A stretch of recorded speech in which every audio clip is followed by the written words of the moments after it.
హే, నువ్వు రోజా కదా? అవును. ఎందుకలా అడుగుతున్నావు? మీరెవరు?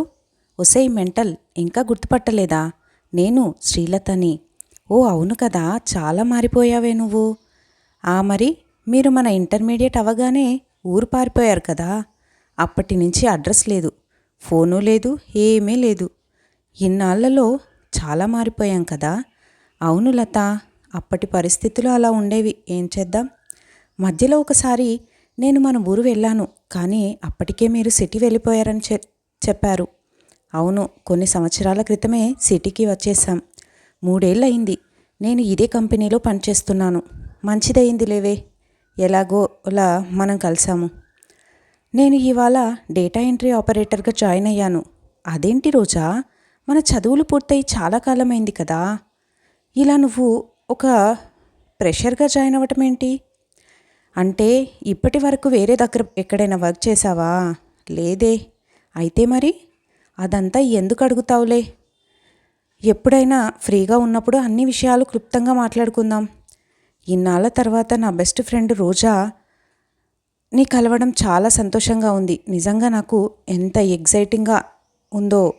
మేము అప్పుడు ఒకే చోట కలిసి చదువుకున్నట్టుగా ఇప్పుడు మళ్ళీ ఒకే చోట కలిసి పనిచేసే అవకాశం వచ్చింది. కానీ రోజా మొహం చూస్తుంటే మాత్రం తను ఏదో కోల్పోయినట్టుగా దిగాలుగా ఆలోచిస్తూ ఉంది. ఎందుకో తన పరిస్థితి అంతగా బాగున్నట్లయితే నాకు అనిపించడం లేదు. ఇక అలా అసలు ఏం జరిగిందనేది తెలుసుకోవాలని అనిపించింది. చూసుకొని నేను రోజా ఇంటికి వెళ్ళాను. రోజా ఒక చిన్న ఇంట్లో అద్దెకు ఉంటూ తన జీవనాన్ని కొనసాగిస్తూ ఉంది. అయినా కూడా నేను వస్తున్నానని తెలిసినా రోజా నా కోసం స్పెషల్ ఐటమ్స్ని వండిపెట్టింది. ఇక కాసేపు సరదాగా కూర్చొని మాట్లాడుకున్నాం. తర్వాత భోజనాలు కానిచ్చేశాం. ఆ తర్వాత నేను అడిగాను, ఇప్పుడు చెప్పవే రోజా, నిన్ను చూస్తుంటే నువ్వు ఏదో సమస్యలో ఉన్నట్టు నాకు క్లియర్గా అర్థమవుతుంది. అవునే, నువ్వు ఊహించింది నిజమే. నా డిగ్రీ పూర్తయిన తర్వాత అమ్మా నాన్న నాకు పెళ్లి చేయాలనుకున్నారు. కానీ నాకు అప్పటికే నేను నా క్లాస్మేట్ అయిన కార్తిక్ని ప్రేమించాను. ఇక ఇంట్లో వాళ్ళని ఒప్పించి కార్తిక్తో వివాహం చేసుకుందాం అనుకున్నాను. కానీ ఇంట్లో ఆ విషయం చెప్తే వాళ్ళు అస్సలు ఒప్పుకోలేదు. దాంతో నేను కార్తిక్ పారిపోయి పెళ్లి చేసుకున్నాం. అయితే అప్పుడు కార్తిక్ ఏదో ఒక చిన్న జాబ్ చూసుకున్నాడు. ఉన్నంతలో మాకు అలా గడిచిపోయేది. ఆ తర్వాత పిల్లలు పుట్టారు. ఆ తర్వాత ఖర్చులు కూడా పెరుగుతూ వచ్చాయి. ఆయన సంపాదన కూడా సరిపోయేది కాదు. అందుకని నేను కూడా చుట్టుపక్కల పిల్లలకి ట్యూషన్లు చెబుతూ ఎలాగోలా సంసారాన్ని నెట్టుకుంటూ వచ్చాను. కానీ పిల్లల చదువులు, కుటుంబ భారం అంతా తన మీద పడటం కార్తిక్కి అసహనాన్ని పెంచింది. దాని మూలాన మెల్లిమెల్లిగా తను నాతో గొడవ పడడం మొదలుపెట్టాడు. అనవసరంగా నన్ను తిట్టడం, నాతో గొడవ పడడం, నన్ను కొన్నిసార్లు కొట్టడం కూడా చేసేవాడు. అనవసరంగా నిన్ను పెళ్లి చేసుకున్నా. అసలు అప్పుడు నాది పెళ్లి చేసుకునే వయసు కూడా కాదు. 25 ఏళ్లకే 2 పిల్లలు పుట్టేశారు నాకు. మళ్ళీ వాళ్ళని పెంచడం, చదివించడం ఇదంతా నాకు ఓ తలనొప్పిగా మారింది. నాకంటూ ఒక కెరీర్ ఉండాలని ఆశపడ్డాను. నా కెరీర్ వైపుగా ఆలోచించకుండా నిన్ను పోషించడంతోనే సరిపోతుంది నా జీవితం అని అనేవాడు. అప్పుడు నేను, అదేంటండి అలా అంటారు? మీకోసం నేను మా అమ్మా నాన్నని వదిలిపెట్టి వచ్చేశాను కదా. అబ్బా, రాకపోయినా బాగుండేది. వచ్చి ఏం సాధించావు? నన్ను కష్టపెట్టడం తప్ప నువ్వింకేం చేయలేదు అంటూ రోజుకో గొడవ మా మధ్య ఉండేది. అలా రోజులు గడుస్తూ ఉండగా ఒకరోజు మా పెద్ద పాప 5వ పుట్టినరోజు. అయితే ఆ రోజు సాయంత్రం వాళ్ళ నాన్న తన కోసం కొత్త బట్టలు, కేకు తీసుకుని వస్తాడని ఎంతో ఆశగా నా కూతురు గుమ్మం దగ్గర కూర్చొని ఎదురు చూస్తూ ఉంది. కానీ ఎంత చీకటి పడినా ఆయన ఆ రోజు ఇంటికి రాలేదు. చూసి చూసి పిల్లలకు ఏదో సర్ది చెప్పి వాళ్ళని నిద్రపుచ్చాను. కానీ నేను మాత్రం తెల్లవార్లు నిద్రపోకుండా ఆయన కోసం ఎదురు చూస్తూనే ఉన్నాను. అయినా కూడా ఆయన రాలేదు. ఆ మరుసటి రాత్రంతా కలవని ఆయన ఫోన్ నుండి నాకు ఒక ఫోన్ కాల్ వచ్చింది. చాలా ఆతృతగా ఫోన్ని లిఫ్ట్ చేశాను. ఆయన మాత్రం, రోజా, ఇక మీ భారం మోయడం నా వల్ల కాదు. నాకంటూ ఒక భవిష్యత్తు ఉంది. గొప్పగా సెటిల్ అవ్వాలని కలలు కన్నాను. ఇప్పుడు అవి ఏవీ నాకు తీరలేదు. ఇప్పటికైనా వాటిని నెరవేర్చుకోవాలని నాకు ఒక అవకాశం దొరికింది. అందుకే మీరు నన్ను శాశ్వతంగా మర్చిపోండి. నేను ఇక మీ దగ్గరికి రాను. నేను చాలా దూరంగా వెళ్ళిపోయాను అని చెప్పి నన్ను మాట్లాడనివ్వకుండానే ఫోన్ కట్ చేశాడు. మళ్ళీ ఫోన్ చేస్తే స్విచ్ ఆఫ్. అంతే, ఆ నిమిషం నా గుండె ముక్కలైపోయినట్టుగా అనిపించింది.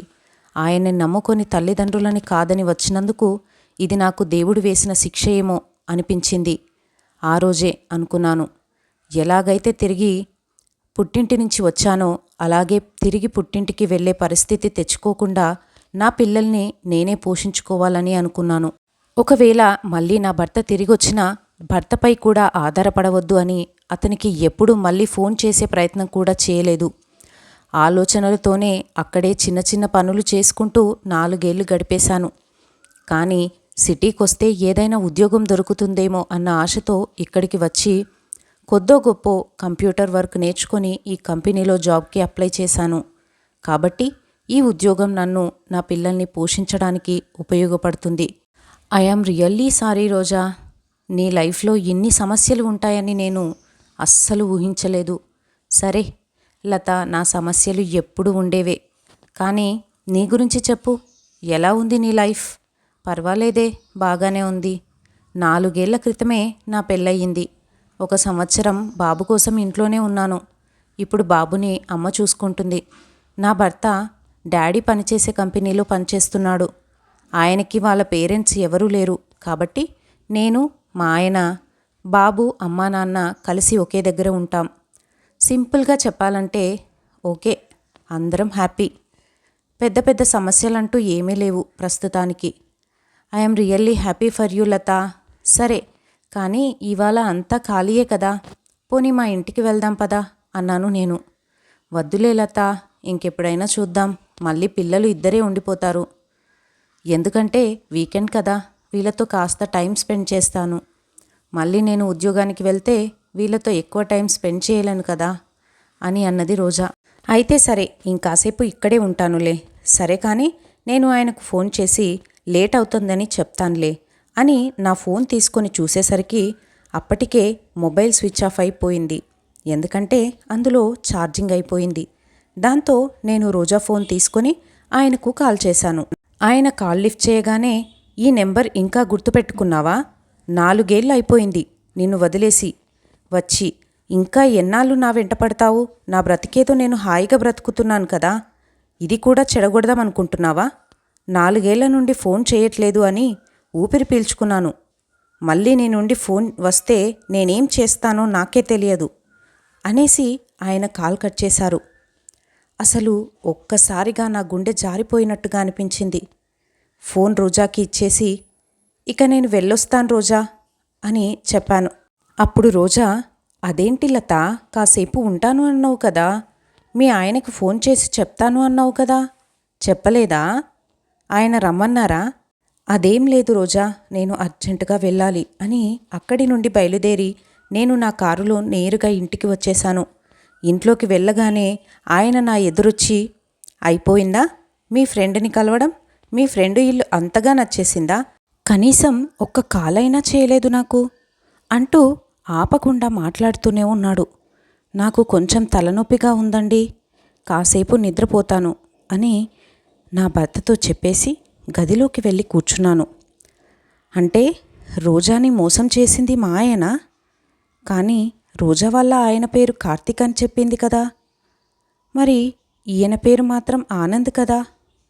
అబద్ధమేమైనా చెప్పాడా?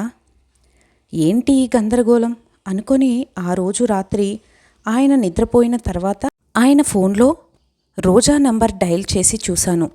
ఆ నంబర్ ఆల్రెడీ ఆయన ఫోన్లో సేవ్ చేసి ఉంది, అది కూడా వైఫ్ అనే పేరుతో.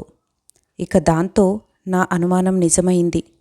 కావేరిని మోసం చేసింది తన భర్త కార్తీక్ ఎవరో కాదు, నా భర్తే. ఇప్పుడు ఎలా? ఏం చేయాలి? నా ఫ్రెండ్ని మోసం చేసిందే కాకుండా మా నాన్న దగ్గర అసిస్టెంట్గా చేరి మంచివాడిగా ఇంప్రెషన్ సంపాదించి బ్యాచిలర్ని అని అబద్ధం చెప్పి మోసం చేసి నన్ను పెళ్లి చేసుకున్నాడన్నమాట. ఇలాంటి వాడితో నేను 4 ఏళ్ల నుంచి కలిసి బ్రతుకుతున్నానా? అప్పుడు నా ఫ్రెండ్ని మోసం చేశాడు, రేపు నన్ను మోసం చేయడని నమ్మకమేమి? ఈ ఆలోచనలతో ఆ రాత్రంతా నాకు అస్సలు నిద్ర పట్టలేదు. ఆ తర్వాత రోజు ఉదయమే ఆనంద్ కోసం ఇంటికి పోలీసులు వచ్చారు. మిస్టర్ ఆనంద్ అలియాస్ కార్తిక్, మీరు మీ మొదటి భార్య రోజాని మోసం చేసి రెండో పెళ్లి చేసుకొని 4 ఏళ్లుగా తప్పించుకొని తిరుగుతున్నారని మాకు కంప్లైంట్ వచ్చింది. లేదు సార్, అలాంటిదేమీ లేదు అంటూ తప్పించుకునే ప్రయత్నం చేశాడు ఆనంద్. అయినా నా మీద కంప్లైంట్ ఎవరిచ్చారు? నేనిచ్చాను అని సమాధానమిచ్చాను నేను. లత, ఏం మాట్లాడుతున్నావు? నేను చెప్పింది అబద్ధమా? నీ మొదటి భార్య పేరు రోజా కాదా? ఆ విషయం దాచేసి నన్ను నువ్వు పెళ్లి చేసుకున్నావు కదా. నిజమే లత, నేను చేసింది తప్పే. కానీ ఆ రోజా అంత మంచిది కాదు.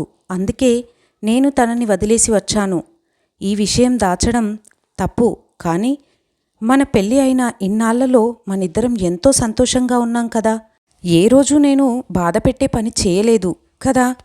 అందుకోసమైనా ఆ విషయం మర్చిపోయి కంప్లైంట్ వెనక్కి తీసుకో. మళ్ళీ మనం హాయిగా కలిసి బ్రతకొచ్చు.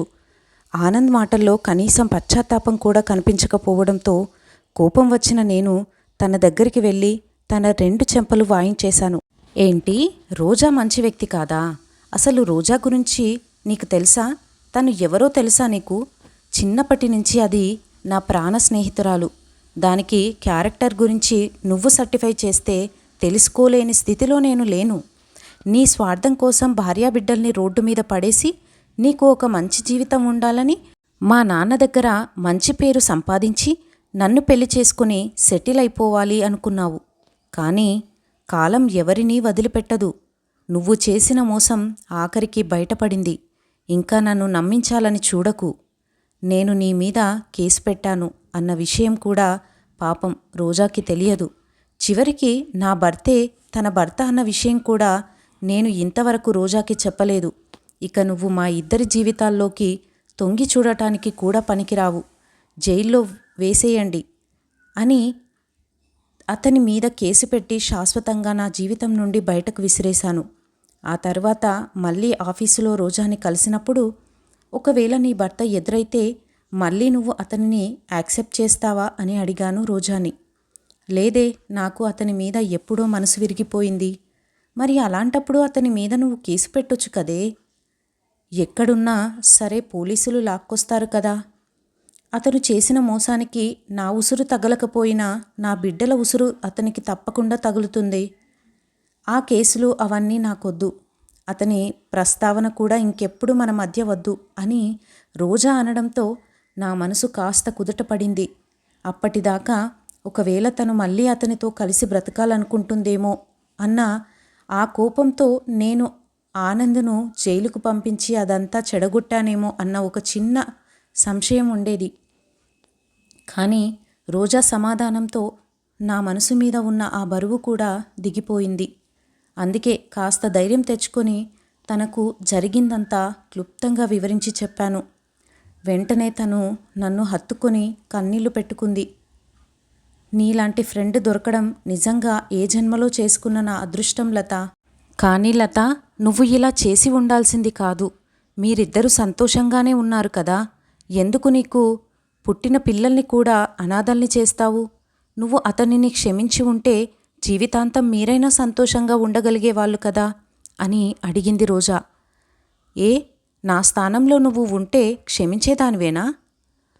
కానీ నాకు అప్పటి నుంచే తనపై అనుమానం ఉంది రోజా.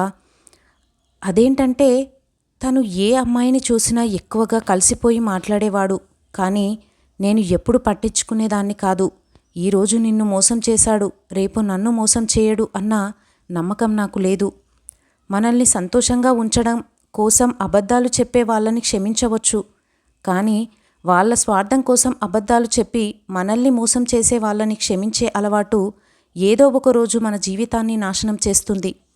కాబట్టి అలాంటి వాడితో జీవితాంతం కలిసి బ్రతికే ఓపిక నాకు లేదు. ఇక ఈ విషయం మర్చిపోదాం. మన భవిష్యత్తు ఎలా ఉండాలి ఆ దేవుడే నిర్ణయిస్తాడు అనుకొని ఆ రోజు వారి జీవితంలో బిజీ అయిపోయాం ఇద్దరం. కానీ తప్పు చేసి తప్పించుకోగలిగా అని ఎప్పటికీ అనుకోవద్దు. కర్మ ఎవరిని వదిలిపెట్టదు. Thank you friends. ఈ స్టోరీ కనుక మీకు నచ్చినట్లయితే నా ఛానల్ని సబ్స్క్రైబ్ చేసుకోండి. అలాగే లైక్ చేయడం మర్చిపోవద్దు. ఈ స్టోరీపై మీ అభిప్రాయాన్ని కమెంట్ రూపంలో తెలియజేయండి. చివరి వరకు చూసినందుకు ప్రతి ఒక్కరికి నా ధన్యవాదాలు.